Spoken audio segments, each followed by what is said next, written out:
ছায়ান্তর। বেশি হোক বা অল্প, সকলেরই আছে কিছু গল্প। আজকের গল্প ভিকি ও জাদুঘর। রচনা ও গল্প পাঠে সৌম্য। ভিকির চরিত্রে উষ্ণিস, ভিকির মায়ের চরিত্রে নূপুর, ভিকির কাকার চরিত্রে উষ্ণিস। ইন্ট্রো অর্ব। ভিকি আর জাদুঘর।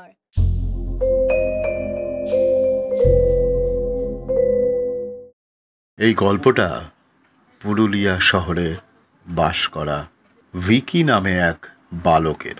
বালক না বলে বরং কিশোর বলাই ভালো, কারণ কিছুদিন আগেই মাধ্যমিক পরীক্ষা দিয়েছে সে।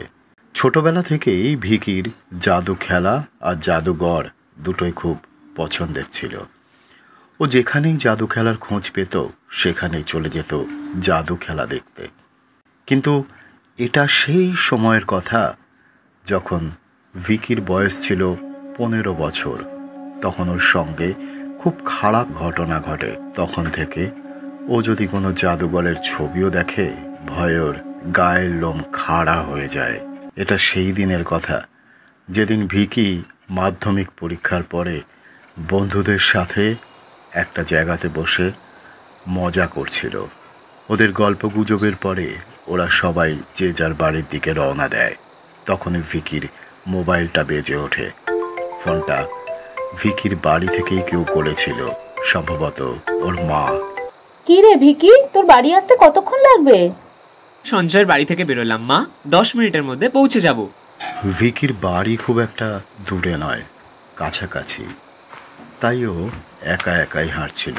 প্রায় বাড়িতে পৌঁছে যাবে এমন সময় ভিকি ওদের বাড়ির গলিতে একটা লোককে দেখতে পায়। ও দেখে লোকটা একটা অদ্ভুত রকমের মাস্ক পরে আছে। লোকটা হাতের ইশারায় ভিকিকে নিজের কাছে ডাকে। লোকটার মাস্ক দেখে ভিকি ভাবে যে লোকটা একটা জাদুঘর। ভিকি খুব খুশি হয়ে লোকটার কাছে এগিয়ে যায়। তখনই ওই জাদুঘর প্রথমে ভিকির সাথে হাত মেলায়, তারপর ওর কানের পাশে নিজের হাত দিয়ে একটা তুড়ি মারে। দেখতে দেখতে জাদুঘরের হাতে চকলেটও চলে আসে, যেটা সে ভিকিকে দেয়। ভিকি তো জাদুঘরের এই জাদুটা দেখে ভীষণ খুশি হয় আর ওনাকে থ্যাংক ইউ বলে এগিয়ে যেতে থাকে। তখনই জাদুঘর ভিকির রাস্তা আটকায় আর খুব ভয়ঙ্কর চোখে ওর দিকে তাকিয়ে থাকে। জাদুঘরের এই লাল ভয়ঙ্কর চোখ দেখে ভিকির খুশিটা ভয়ে বদলে যায়। জাদুঘর ভিকিকে তার তাসের গোছা থেকে একটা কার্ড বেছে নিতে বলে। ভিকি ভয়ে ভয়ে সেই কার্ডের গোছা থেকে একটা কার্ড বেছে নেয় আর দেখতে পায় ওই কার্ডটা হচ্ছে একটা গোলামের কার্ড। ভিকি কার্ডটাকে আবার তাসের গোছার মধ্যে দিয়ে দেয় আর শাফেল করে ওই জাদুঘরকে ফেরত দিয়ে দেয়। তারপর জাদুঘর তাসের গোছা থেকে একটা কার্ড তোলে আর নিজের পকেটে রেখে দেয়। জাদুঘর আবার একটা তুড়ি বাজায় আর ওই কার্ডটা ঝট করে ভিকির পকেটে চলে যায়। ভিকি ওই কার্ডটা বের করে দেখে আর খুব ভয় পেয়ে যায়, কারণ কার্ডটা ছিল একটা জোকারের আর ওই জোকারের চোখ থেকে রক্ত ঝরে পড়ছে। ভিকি প্রচণ্ড ভয় পেয়ে ওই জাদুঘরের দিকে তাকায় আর দেখে জাদুঘরের চোখ থেকেও রক্ত ঝরে পড়ছে। এইসব দেখে ভিকি ঘেমে নিয়ে একসা হয়ে যায়। ওখান থেকে তাড়াতাড়ি দৌড়ে পালিয়ে যায়। কিছুটা যাবার পর ভিকি দেখে সামনে ওই জাদুঘর দাঁড়িয়ে রয়েছে আর জোরে জোরে হাসছে। ভিকি ওখানেই থেমে যায়। ও পিছনে ফেরে, সেখানে ওই জাদুঘরকে দেখতে পায়। এখন ভিকির সামনে ওই জাদুঘর আর পেছনে ওই জাদুঘর। ভিকির গায়ের লোমগুলো ভয়ে খাড়া হয়ে যায়। ও বুঝতে পারে না কোথায় যাবে। জাদুঘরের চোখ মুখ খুবই ভয়ঙ্কর হয়ে গেছিল, একদম একটা দানবের মতো লাগছিল তাকে।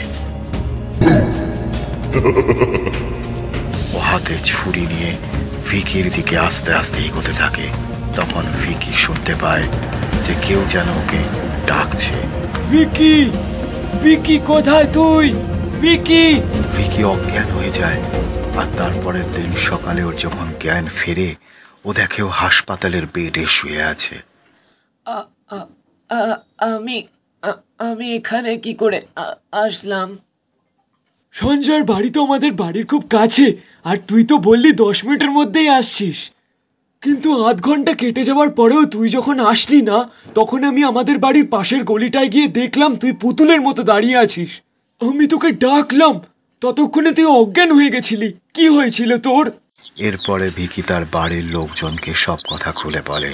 ভিকি জানতে পারে যে জাদুঘরকে ও দেখেছিল সে এক ভুতুড়ে জাদুঘর ছিল, কিন্তু ভগবানের অশেষ কৃপায় ও খুব জোরে বেঁচে গেছে।